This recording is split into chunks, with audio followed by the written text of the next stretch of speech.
Gracias por continuar con nosotros. Segundo tiempo, como en un partido de fútbol, va a ser apasionante, con goles, con Carlos Bert, con Marcelo Silva, analistas políticos, exparlamentario, con en el arco José Luis Exeni del Tribunal Supremo Electoral, vicepresidente, y parte, sin duda, de la esencia de lo que ha sido este proyecto, porque son temas que usted trabaja hace mucho tiempo, ya antes de estar en el tribunal ya conocía sobre esta temática, y ustedes también, así que suena el pito, comenzamos, que todos seamos ganadores, que este proyecto de ley de organizaciones políticas nos haga meter goles en cuanto a nuestra convivencia política. José Luis Exeni ya me ha dado los antecedentes, la estructura, los temas polémicos, la historia de socialización. A ustedes les toca plantear los puntos que hay que debatir. ¿Qué no está sonando bien en esta ley? ¿O todo está bien? Bueno, la ley tiene cosas muy interesantes, ¿no? Muy innovadoras, en el sentido de, por supuesto, establecer criterios, además enmarcados ya en la democracia intercultural, porque no nos olvidemos que la anterior ley de partidos políticos está enmarcada solamente en la democracia representativa, ¿no? Hoy tenemos otra forma de concebir la democracia en el país. Hay cosas muy interesantes. Podríamos debatir mucho sobre la idea de la democracia interna, la elección de los binomios, que me parece un elemento pero muy importante. El proyecto nos está llevando decididamente a unas primarias dentro de los partidos políticos. Importante pero posible, porque hay quien dice que por nuestras tradiciones culturales, políticas... Es que, ¿sabes, Claudia? No es nada nuevo tampoco, ¿no? Recuerdo una experiencia, tal vez Charlie me pueda ayudar con el tema histórico, del movimiento de la izquierda revolucionaria, que escogió a sus candidatos, esta vez se metió a toditos en el saco, candidatos a diputados, etcétera, en una primaria, ¿no?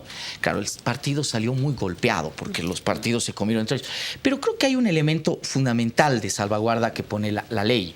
El primero es de que solamente participan los militantes. Ese proceso era abierto incluso a los que no eran militantes. ¿Te acuerdas del movimiento de la izquierda revolucionaria? Y el MNR también. Y el MNR también, que hizo un proceso muy similar, ¿no? No sé si a Víctor Paz, que ha sido columna vertebral, le ha gustado mucho esto.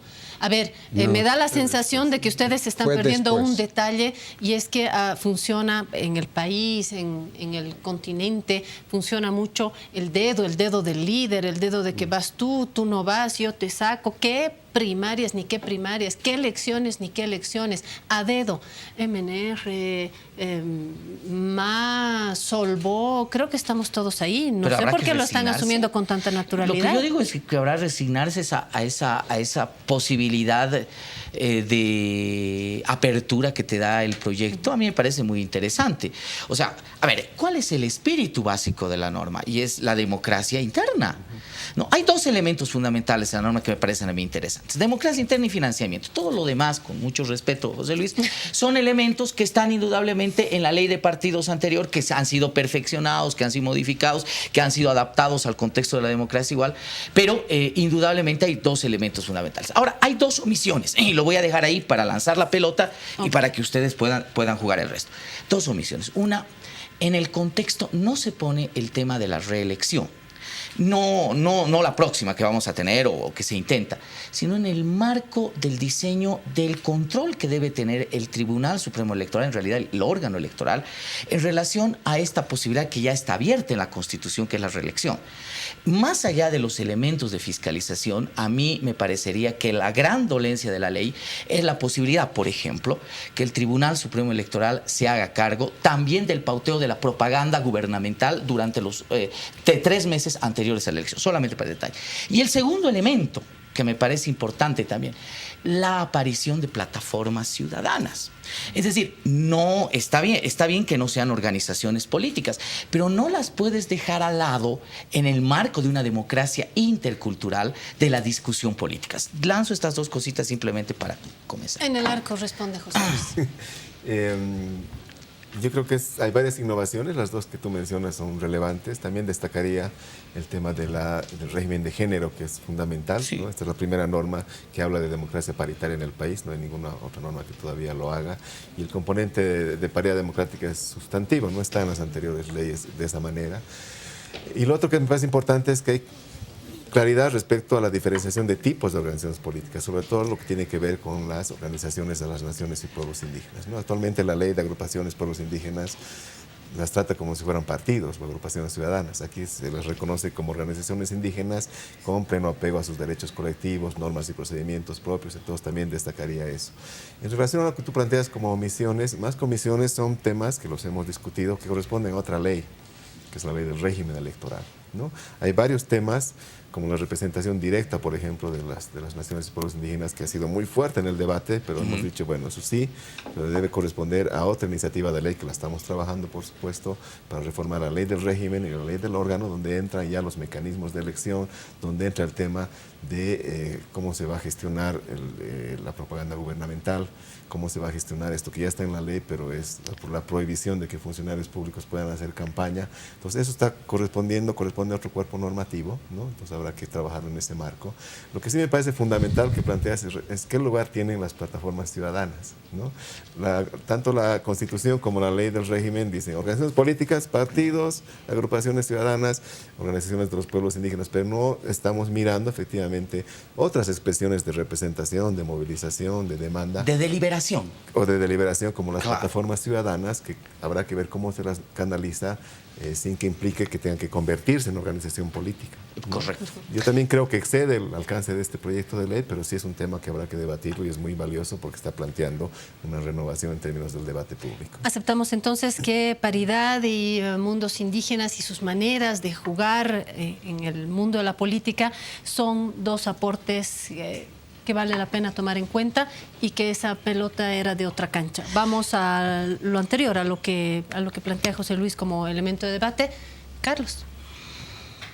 En una primera lectura he encontrado 5 temas que me generan dudas y preocupaciones, aunque debo partir de la afirmación de que se necesita esta ley, porque tanto la ley de partidos como la ley de agrupaciones ciudadanas y pueblos indígenas son preconstitucionales, por lo tanto hay que actualizar esto.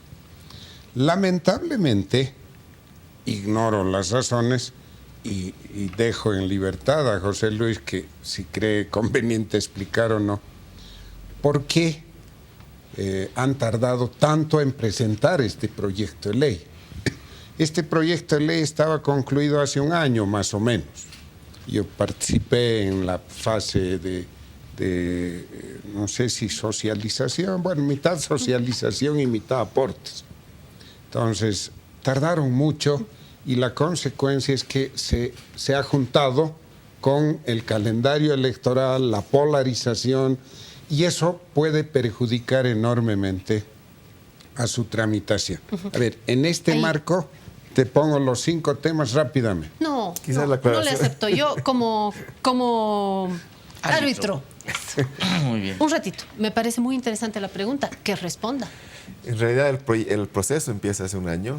Justo en mayo del 2017 lanzamos un documento de ejes para el debate y abrimos un proceso amplio de discusión, ¿no? Con talleres departamentales, reuniones con pueblos indígenas de tierras altas, tierras bajas, organizaciones de mujeres en todo el país, jóvenes, agrupaciones. Y ese proceso concluye en diciembre con un taller nacional, ¿no? Es decir, han sido diciembre del año pasado. Diciembre del año pasado, ¿no? Y ¿qué ha pasado entre enero de este año y ahora? Medio mes. Y la presentación, se ha hecho todo el trabajo de sistematización de todos esos insumos que han sido amplios y muy valiosos. Se ha hecho el trabajo de análisis técnico, se ha comparado estos insumos con legislación comparada en América Latina sobre partidos políticos, o sea, ha pasado por un trabajo técnico de nuestro equipo, luego ha pasado por las diferentes discusiones en sala plena, que es un cuerpo colegiado que ha ido discutiendo varios temas, ha ido pidiendo análisis sobre los temas de debate, y después ha pasado por técnica legislativa. Entonces ha seguido su curso, quizás se lo había podido presentar marzo, abril, pero bueno, el proceso de aprobación en sala plena no siempre Al estar el embrión antes de la Constitución, podemos decir que hoy hay un diálogo, hay una coherencia entre nuestro techo constitucional y este proyecto de ley. Este proyecto de ley pone al día a las organizaciones políticas y a todo el debate sobre la representación política en función a la Constitución y a lo que hoy es, como decía bien Marcelo, no la democracia electoral, sino son las democracias en ejercicio en un horizonte de democracia intercultural y también de democracia paritaria. Efectivamente, yo creo que tenemos todavía unos buenos meses de oportunidad para que esto sea tratado libre de contaminaciones, aunque claro, desde hace un par de años ya estamos en calendario electoral político, pero bueno, ya está en la cancha de la Asamblea. A la cancha de Carlos otra vez. Dejo la temporalidad porque si no, no puedo entrar a los temas de fondo. En realidad, la elaboración de esta ley comenzó hace mucho tiempo antes, en el anterior Tribunal Supremo Electoral. Bueno, pero ese tribunal se vino abajo con imagen y todo, en fin. A ver, los 5 temas, y tengo que ser muy telegráfico porque si no, el tiempo no nos alcanza. Primer tema, los tipos de organizaciones. La decisión que han adoptado en la redacción final va contra la filosofía de la aparición de las agrupaciones ciudadanas y las organizaciones de los pueblos indígenas. Brevemente, antes solo los partidos representaban, la sociedad reclamó y se votó la ley de agrupaciones y pueblos indígenas. Bueno, en esta ley que han hecho, en este proyecto de ley, los partidos y solo los partidos de alcance nacional. Las agrupaciones ciudadanas las han reducido a alcance subnacional. ¿Por qué no agrupación ciudadana de alcance nacional? Han habido agrupaciones de alcance nacional. O sea, va en contra de la filosofía de lo que justifica la presencia de agrupaciones ciudadanas. A eso hay que añadir que los requisitos para las agrupaciones ciudadanas son los mismos que para los partidos. En realidad son partidos, porque los dos son permanentes, con los mismos requisitos, nada más que les han reducido su alcance territorial. Primer tema. Segundo tema, las barreras que se ponen a la creación de organizaciones tiene que ver con el proyecto político de más o menos partidos. Si yo aumento las barreras, estoy apuntando a restringir el sistema político. Si bajo las barreras, estoy apuntando a aumentar. Bueno, aquí aparentemente se reduce. Aparentemente aumentarían, porque antes la barrera era 2% de los votos válidos. Ahora es 1.5% del padrón. Aparentemente se estaría aumentando la barrera para reducir, pero en números no es así. El 1.5% del padrón, considerando 6.500.000 del último acto nacional, que es el referéndum, son 97.000. Si dejábamos en 2% de los votos válidos, que fueron 5.200.000, estaríamos exigiendo 104.000.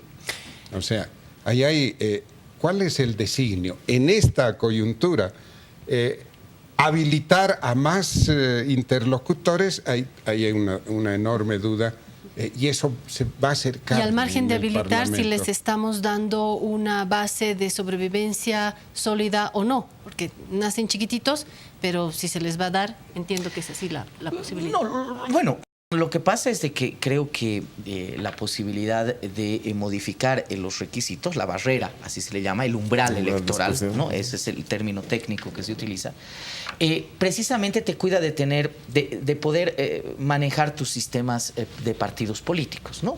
Tenemos, por supuesto, un sistema multipartidario.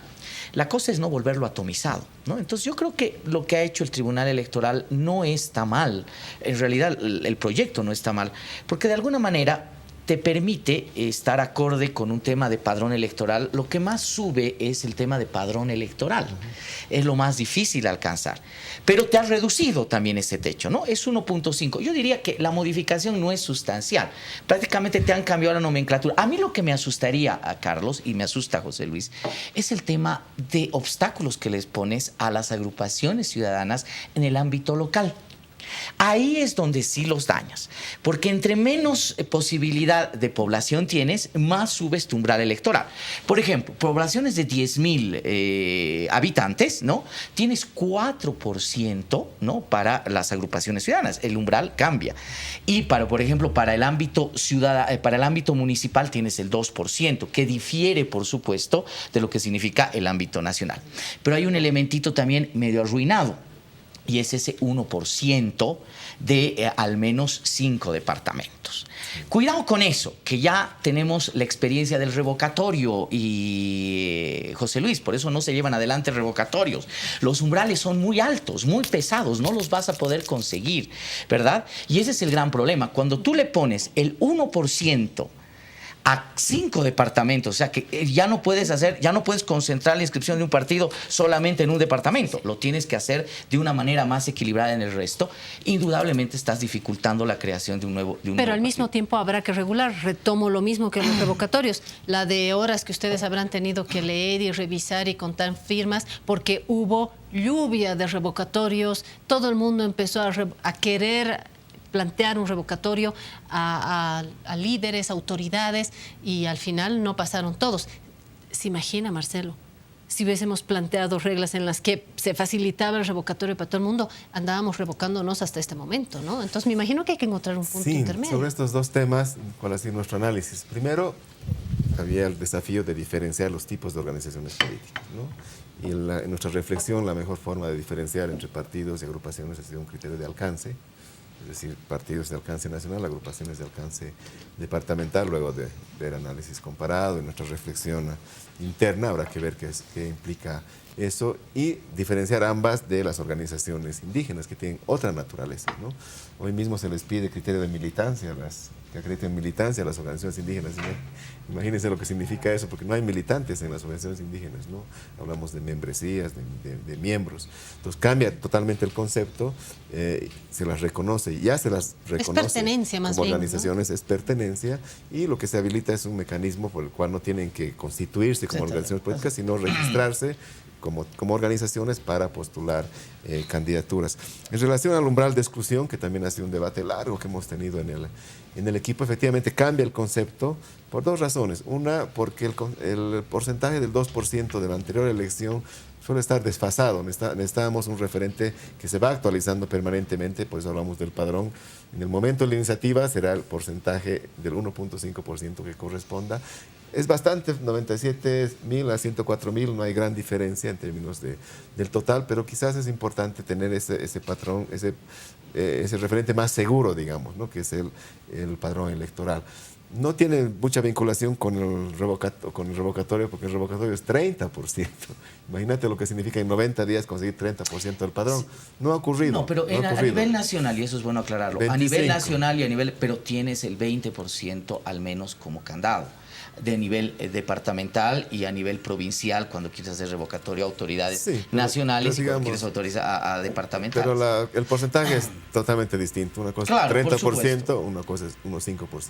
Pero hemos añadido en los dos casos algo que nos ha parecido fundamental. Perdón, pero que no se quede esto colgando. Sí, no es el porcentaje. Yo sé, pues, no es el porcentaje. Es el despliegue que tú necesitas para poder revocar a una autoridad nacional y departamental. Sí. O sea, no te basta que, por ejemplo, si quieres revocar a un gobernador, solamente te concentres en el ámbito de una provincia mayoritaria. Una provincia que tiene muy pocos habitantes puede ponerte el candado para que no se revoque esa autoridad. Ese 1% que pones a nivel de cada departamento, al menos en un partido nacional, te dificulta pues la logística, aunque recogieses la cantidad establecida. Puedes recoger los 104.000 firmas, Chali, pero si no cumples ese requisito, tu personería no vale. Bueno, ese es el otro tema importante que hay que aclararlo. Necesitamos garantizar un mecanismo que sea inclusivo. No podemos cerrar las puertas y decir ya no se crean más partidos. Hoy tenemos 9 partidos con personalidad jurídica en el país, 108 agrupaciones ciudadanas, o 98 agrupaciones ciudadanas, todas ellas de alcance subnacional, ¿no? Y 8 organizaciones de pueblos indígenas. Ese es nuestro sistema de representación política hoy. Entonces no se trata de incluir una norma que diga hasta aquí se cerró y hacemos imposible, más bien una norma que genere mecanismos de inclusión a nuevas iniciativas de organizaciones políticas. Pero al mismo tiempo garantizar que si alguien quiere hacer un partido, al menos tenga presencia territorial relativa, no le diremos en los 9 departamentos, sino al menos en 5. Y por eso se ha incluido este otro componente, 5% del padrón, pero distribuido al menos en 5 departamentos, ¿no? Para que no sean partidos nacionales de un departamento. Lo mismo con las agrupaciones ciudadanas, 5% del padrón departamental, pero con presencia en al menos la mitad de las provincias de ese departamento. Entonces nos parece que contribuye a este difícil equilibrio entre inclusión, pero al mismo tiempo fortaleza y presencia territorial. Carlos, en su maletín tiene un par de puntos más.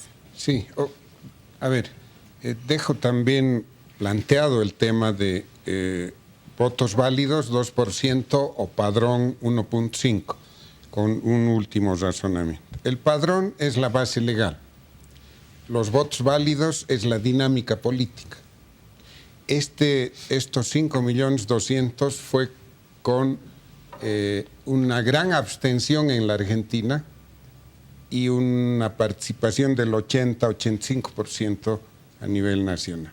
Si en la próxima elección hay 95% de participación, porque todo anuncia que va a ser muy encrespado, esos 104 se van a volver 130.000 o 120.000, pero el padrón va a seguir 97.000. Claramente esta opción de ir a la base legal y no a la dinámica política facilita la formación de más organizaciones, pero dejemos eso. El tema de fondo. Estamos en un escenario polarizado en el que la disputa es 21F versus sentencia del Tribunal Constitucional, y hay algunos que apuntan al Tribunal Supremo Electoral como árbitro, lo que a mí me ofrece muchas dudas, pero dejemos eso porque no es el momento. Porque además no tendrán que arbitrar nada, administran las elecciones, pero no hay decidirán. gente que está apuntando al tribunal, ya les han planteado unos recursos, pero dejemos eso para no enturbiar. Sobre todo porque no deciden. O sea, yo quisiera dejarlo de lado porque entiendo que el tribunal así es, no nos va a decir eso. si Evo puede repostular o no. No es su función. Entonces, No, es su función aceptar o rechazar candidatos, pero dejemos eso porque enturbia el análisis. Ok. Este otro tema es el siguiente. Mire, las primarias. Yo soy partidario de las primarias porque es un mecanismo democrático. Mi temor es que en esta coyuntura se vuelve problemático por lo siguiente. ¿Qué dice el proyecto? Las primarias deben hacerse 4 meses antes de la emisión de la convocatoria. De la convocatoria de elecciones. La elección. Bien. Simultáneas, eso es bueno, porque si no fuera Es lógico. simultáneas, el partido mayoritario determina lo que pasa en las otras Exactamente, organizaciones. exactamente. Eso es bueno. Supervisadas. por el tribunal. No solo supervisadas. El Administradas. tribunal Las hace, organiza, sí. convoca, Y solo- financia el Estado, Y solo todo. con los militantes, o sea, con carnet No, de por hincha supuesto. recién se... Cerradas. Eso Por también es supuesto, lógico. cerradas, simultáneas. Muy Ya. bien. Pero ahora veamos el calendario. 4 meses antes de la convocatoria. La convocatoria, según la ley del régimen electoral, son 5 meses antes del día de la elección. ¿Ya? Mayo. O sea, si la elección es en noviembre, que puede ser en noviembre, porque la posición es en enero recién, puede ser en noviembre o puede ser octubre. Entonces, ahí tenemos un margen de un mes, de una variación de un mes, y si recorremos, vamos a llegar, para hacerlo breve, las primarias entre mediados de enero y mediados de febrero. Es decir, antes del terrible 21F de 2009. Hasta ahí tejió. ¿No? Está bien. Exactamente antes del 21F del 2009, en momentos en que está en debate la legalidad o la ilegalidad de una candidatura o no. Esto es muy riesgoso, ¿no? Es muy complicado.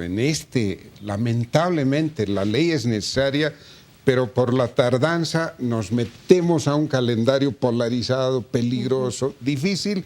Ya esto ¿Cuál es el riesgo? ¿Cuál es el riesgo? Oh, no, imagínense, primarias en enero.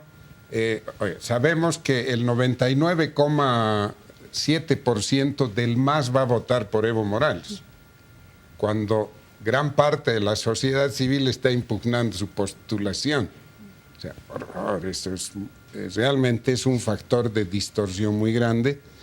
Y añadamos, no puedo ya razonar el financiamiento el financiamiento público en franjas, como ha explicado José Luis, mixto, etcétera, sin vincularlo a la profusa, millonaria, ilegal, abusiva propaganda estatal.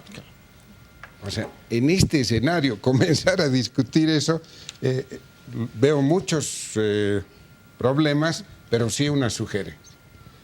Aprobamos la ley en paz, tranquilos, pensando en el futuro, no coyunturalmente, con una disposición. Aprobamos la ley, pero se aplica no en esta elección, no en la próxima, sino en la siguiente. Entonces le quita toda la prisa. Eso claro, nos libera de lo coyuntural, pero nos evita todo. Pero al mismo tiempo también nos está dejando con nuestro vestidito viejo para enfrentar nuevas elecciones. Con la nueva Constitución ya hemos hecho elecciones sin mayores problemas.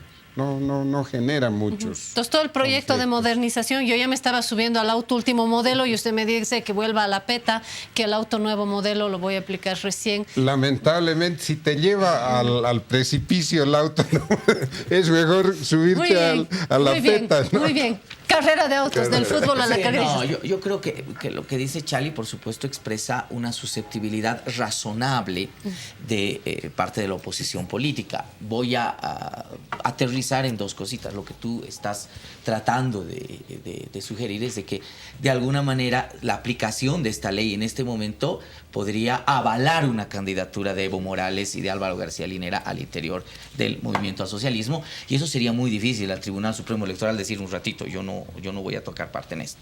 Pero bueno, eso no significa, sin embargo, y eso hay que dejarlo claro, que el tema de las primarias sea un tema importantísimo, ¿no?